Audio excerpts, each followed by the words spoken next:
Hello, my fellow comic book collectors. It's Alan, the Comic Collector Geek, and this is part 7 of this unboxing, Grail unboxing. Now, I got to get into the bigger books.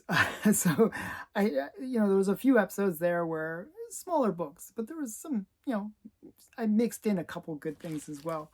But this one is really about bigger books. We're going to start out with some Precode Horror. I do have some raw books left that I haven't shown yet. And these are Heritage Auction wins. I'm going to take them out, show you what I got. So this was a lot that I won, where it was 2 books from Mysterious Adventures. These are from Story Comics. And this is Adventure Comics. Mysterious Adventures, number 7, April 1952. And these Mysterious Adventures had a lot of like corpses and like like a lot of skeleton covers actually. And this is another skeleton cover. Get this weird vampire-y bat guy in the background. Just a really crazy cover. Bit of Good Girl, not too much, but a bit. And what are they saying? What are they saying? Run, Jane, run! It isn't human. I can't get away. No, I'm helping. I'm in his power too. Help him. Help me, Kurt. Help me. I guess she's being controlled and pulling the corpse out. So it's just a really interesting one. So that's Mysterious Adventures number 7. And to go with it, we got to have Mysterious Adventures number 4. And this one's like, it's got almost like a Hulk-like character. It kind of looks like the Hulk. He's like got the purple pants and the white shirt. It's like the Hulk. It's so weird. I never noticed that until now. And what is it saying? It's my husband. He says I must go with him. But look, the grave. It can't be. Jim was reported killed in Korea. Oh, I can't get away. Again, they have these weird skeletons and Hulk. It looks like the Hulk. So yeah, very interesting.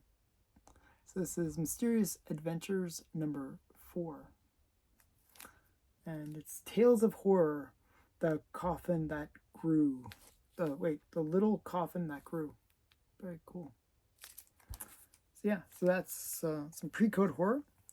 Another collection that I was talking about in the previous unboxing series that I've been trying to finish is a series called Bullet Man.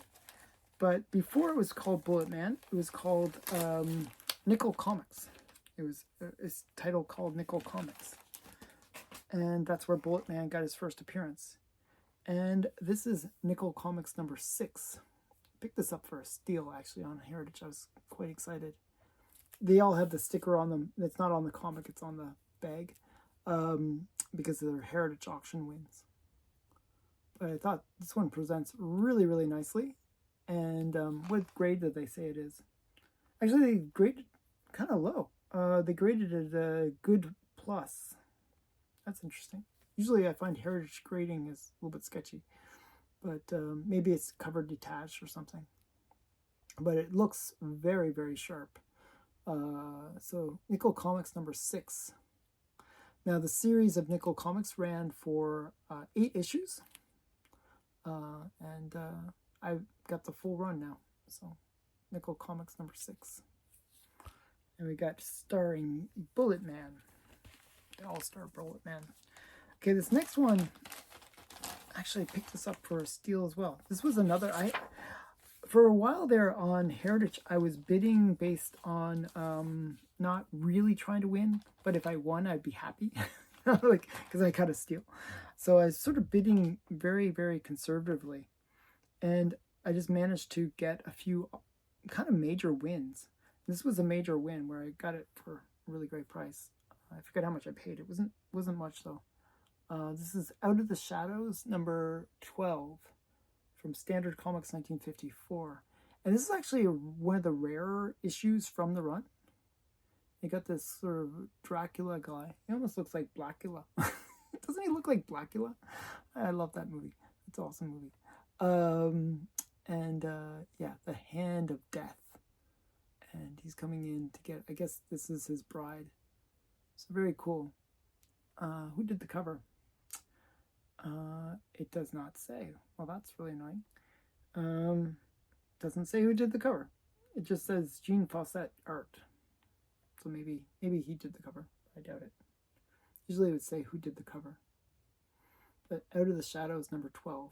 And a reasonable grade, too, 5.0. It's quite nice for Precode Horror. Okay. And next one, I actually already had this comic, but mine is really beat. I had maybe a 1.0. And this one came up and it went, actually, this is the third time I've seen this comic for sale ever. This first time I bought it, it was a raw, as I said, 1.0. Then it came up on my comic shop and it actually went for a lot. I was actually surprised how much it went for. And then this third copy I saw was on Heritage Auctions, and I got it for a steal. I think it was under $100, and it was it's a really cool one. It's a really cool book. Having the raw actually is quite nice because it's basically a pinup book. It's a whole bunch of these pinups inside, and if you like pinups, it almost reminds me of like Pharaoh Lounge or one of those ones, but 50s style. It's just so weird. It's like just pinups inside. So it's Pinup Pete. Obviously, you'd expect it to be pinups inside. So Pinup Pete, number 1. And I don't know if there's a number 2, but this is from Toby Press in 1952. It's the only issue. Jack Sparling art. So really cool. Pinup Pete. And it presents really well for a 2.0. Show you the back as well. But and the pinups are quite nice. Actually, they're good pinups. So if you like pinups, definitely a book to check out, but hard to find. It's like really low census. Okay. This next one actually was another great steal. This is Strange Suspense Stories, number 4. And it's just a really cool death cover. You got this, he's got the sickle, he's skeleton chasing after this guy. I don't know. The weird thing is he looks like a statue. To me, he looks like a gold statue guy. And it says, I don't want to die. I don't want to die. I don't know. Just kind of weird. But he looks like a gold statue. And again, reasonable grade for it. And I got it for about half FMV. And it's a white pager, 5.0 white pager, and it's George Evans. And this is from Fawcett, 1952. Strange Suspense Stories, number 4. Very cool book. And, I have a few from this title, so I kind of thought, hey, if I can get it cheap, again, I put in these lowball bids and just happened to win. So this is like one of those ones where I just happened to win. I was like, oh, cool. Got it cheap. Yeah, so it was quite nice. I got it, as I said, about half FMV, or even the last sale. I think it was much lower than the last sale. Okay. Now these next 2 books are bigger books. So those were all kind of small and kind of just fluky wins. I was like, okay, I guess I won those. But these are the books that I was actually targeting and was putting a little bit more effort. But again, this one I got for about half. I saw ones on eBay which were half the grade, twice the price. It was like so weird. So I was like, oh wow, I just stole this one. This is another big steal, and it's a classic cover. This is Spellbound number 14, and it's a 4.0. That's a solid grade for this book. I was seeing like 2.0s going for like $1,000 or $2,000. It was crazy. So yeah, I got this for like $700, I think it was. So yeah, this is Stan Lee's story, Bill Everett cover, and Russ Heath, Joe Manili, and Fred Kita, and Ed Winiarski art inside. But it's just, I love these covers where you'll see the ones behind me, the two where it's the man with the telephone, like in the grave, and the girl, the man with the corpse bride. Well, this is kind of maybe maybe she was always a corpse. And this is like when they're on their first date. And she's just like a corpse date. So I just think it's a really fun one. Like I just think the way the skeletons look. I mean, look at the guy's eyes. He's got that crazy smile. And it's like a corpse world. Everybody's a corpse but the one guy. Just really cool. I really like this cover. So this was one I was pretty excited to win. And I actually had put a reasonable bid. I wasn't trying to like get it for a steal or anything, but I just happened to get it for a steal. I got it for a great price, so I was quite happy. So Spellbound number 14. I'll show you the back as well. So I was really excited about that one. Believe it or not, really, really cool book. Okay, now this next one is another one. I never thought I would even own this book because it is considered to be one of L.B. Cole's maybe most iconic covers. And it is usually a very pricey book. This wasn't cheap, but I did get it for a great price. This is Blue Bolt number 115, also known as Weird Tales number 115. But it is the classic skull cover with like this weird hair on the skull. Just a classic cover. And you get, like these blue bolts are really known for the details. When you first look at the cover, you just think, oh, it's like just a skull with some hair on it. Great, it looks cool, but it's when you go a little bit further into the cover, you notice that there's way more to it. He's got these weird, nasty hands and claws. He's like holding on to two people. And actually, this one, the guy looks kind of squished. And then you see in the background, this other guy in the background.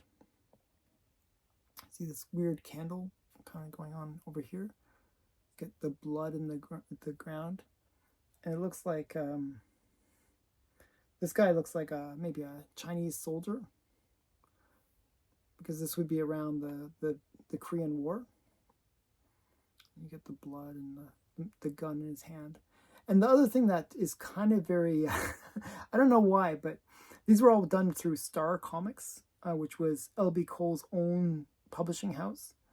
But whenever he did comics, like Blue Bolt and Jungle Thrills or Jungle Tales or whatever it's called, he had so many titles where they're all done through Star Comics. And every time he would do this weird box. And in the box would be a whole bunch of writing.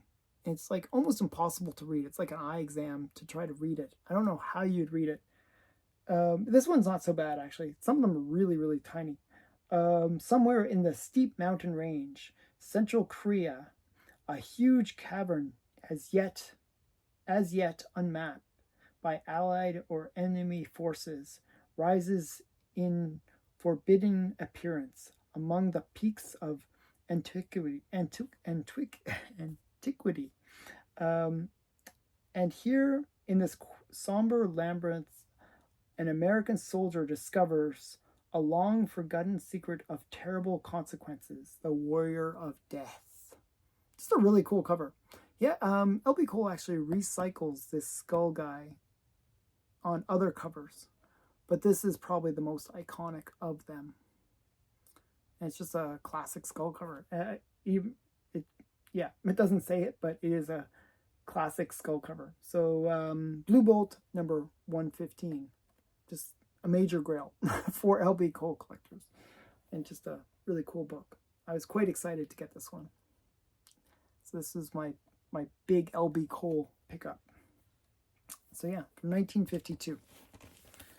So yeah, so those are this part. The next parts will even have bigger books. It gets bigger and bigger, and the finale is just insane. So stay tuned for that. If you haven't already, please subscribe to the channel because you don't want to miss out on these next parts. They're they get really awesome. Okay, so again, thanks for watching. Bye for now.